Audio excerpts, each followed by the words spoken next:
Pasaka zimegawanyika makundi mawili. Kundi la kwanza ni kwa ajili ya uchaguzi, kutakia heri uchaguzi mkuu ambao tutakuwa nao katika mwaka huu mwezi Oktoba.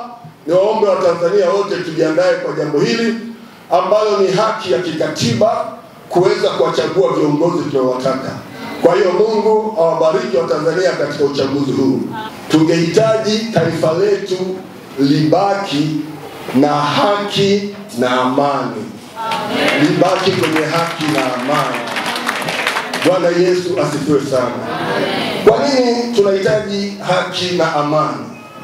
Ni kwa sababu Biblia inasema haki huinua taifa. Kwa hiyo ina maana ya kwamba ikiwa haki itatawala, tunaamini kwamba taifa letu litainuliwa na amani itapatikana katika taifa hili. Katika hili hatuna shaka yoyote kwamba mambo haya mawili yakizingatiwa, nchi yetu tutavuka salama uchaguzi huu, tutamaliza salama uchaguzi huu, na nchi yetu tutafanikiwa kupata viongozi sahihi. Nina maana ni viongozi wenye uwezo. Mungu atatupa viongozi wenye uwezo, kwa sababu tunapotenda kwa haki tutapata viongozi ambao tumewachagua wenyewe.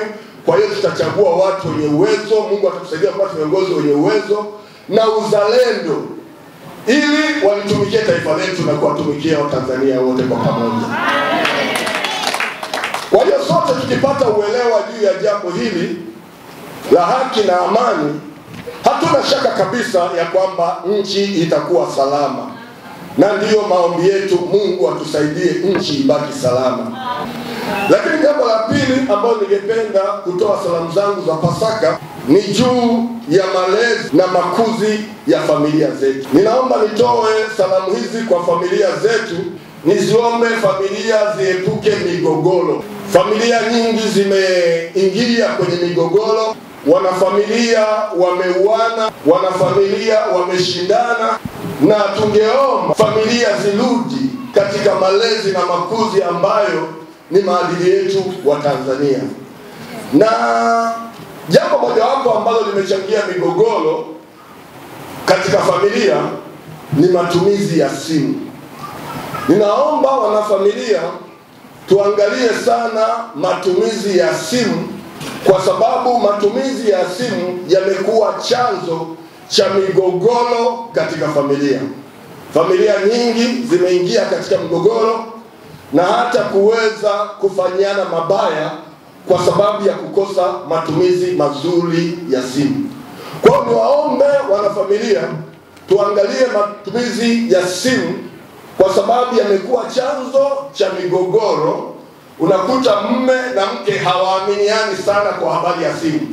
Wanaweza wakaaminiana kulala kitanda kimoja, lakini sio simu moja. Yaani hakuna mtu anayeweza kumwamini mwenzake katika simu yake, na hii imeleta shida. Lakini shida hii imesababishwa na yale matumizi mabaya. Tukizitumia simu zetu vizuri, zitaleta baraka kwenye familia zetu. Lakini pia simu imekuwa ni chanzo cha uharibifu wa maadili. Maadili mengi yameharibiwa kwa matumizi haya ya simu. Kwa hiyo niwakumbushe Watanzania ya kwamba simu zipo, na tukizitumia vizuri zitatusaidia kwenye kazi zetu, zitatusaidia kwenye mawasiliano, zitatusaidia kwa mambo mbalimbali. Simu zisiwe chanzo cha migogoro. Tutumie vizuri matumizi ya simu. Lakini pia kwenye simu humo kuna uharibifu. Kuna watu ambao wamekuwa wakitumia simu kufanya utapeli. Tunaiomba serikali yetu iendelee kuweka mkazo juu ya wale watu wanaotumia simu kwa ajili ya kufanya utapeli, kwamba waweze kushughulikiwa, maana mambo haya yanaendelea kuwepo. Lakini nafikiri serikali yetu haijashindwa, na baada ya muda mambo yote yatakaa sawa. Kwa hiyo Mungu awabariki sana. Familia naomba zishikamane katika habari ya ibada. Unajua, tukishikamana katika kumcha Mungu, kuingia kwenye nyumba ya ibada, zitatusaidia kuwa na maadili.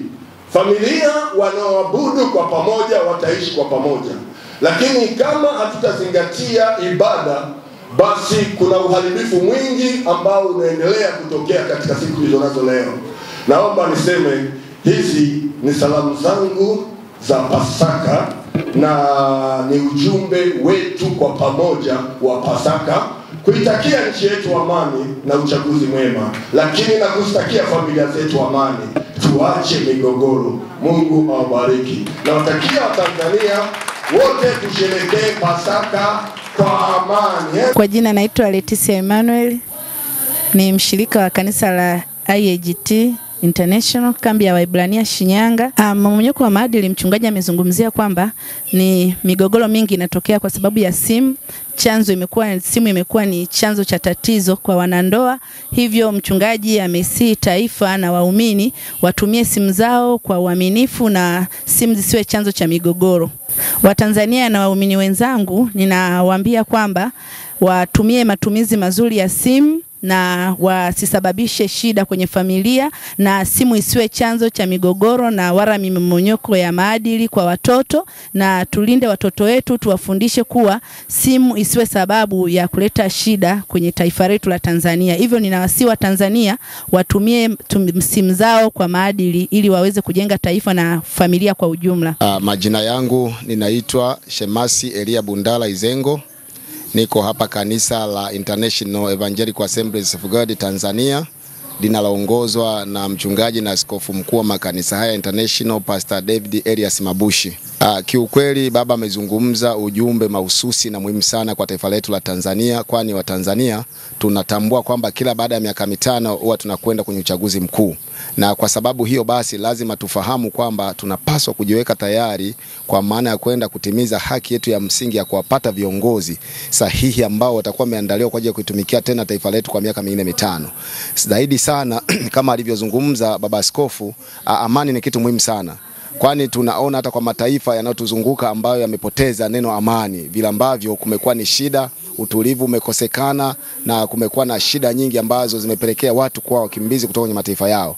Kwa hiyo tuungane na baba askofu kwa maneno haya ya usia na ushauri kwa Watanzania wote ambao leo watakuwa wamemsikia kwa habari ya uchaguzi.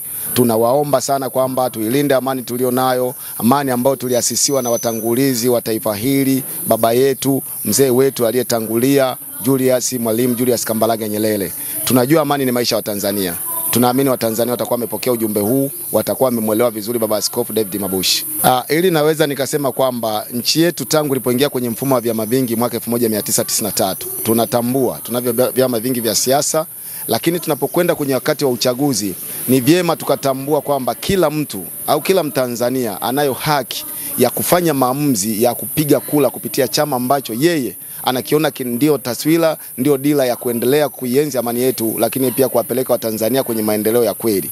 Kwa hiyo vyama vya siasa tunavisina kuvishauri visiwe chanzo cha changamoto za vurugu na kupelekea kuondoa amani yetu kwenye taifa letu la Tanzania. Kwa majina yangu ninaitwa Elizabeth Mahagi. Kwa kweli kwa upande wa simu, mimi kama mzazi ni wasihi wazazi wenzangu kwa habari ya matumizi ya simu kwa watoto. Kizazi hiki tulicho nacho ni cha watoto wenye akili nyingi na ufahamu mwingi na uelewa hata saa zingine kutuzidi sisi wazazi. Kwa hiyo sisi kama wazazi tuwe na tahadhari kubwa kwa habari ya watoto kuachia simu ambazo ni za kisasa, simu ambazo zinasemwa ni za mtandao. Mtoto anaweza kaingia kwenye media yoyote, akaangalia vitu ambavyo havifai na akajifunza vitu vibaya kutokana na simu. Ninaomba mimi kama mzazi ni wasihi wazazi wenzangu, tuendelee kuwalinda watoto wetu kwa habari ya simu, ili kwanza wawe na kichwa kwa Mungu wetu, wajue simu zitawapeleka mahali pabaya na simu zitawafikisha kufikia mahali ambako watafanya mambo ya ajabu ambayo yatakuwa hasara kwetu sisi wazazi na hasara kwa taifa. Ninawaomba wazazi wenzangu tuendelee kupambana, kuwaombea watoto wetu na kuwafundisha pia, ili waishi maisha ya utaua na yenye kumcha Mungu. Kwa habari ya kuelekea uchaguzi, naomba nizungumzie hivi. Kwa sisi watu tunaomjua Mungu, kwanza tuwe walinzi wa nchi yetu. Tunalinda nchi yetu kwa namna gani? Kwa kuiombea.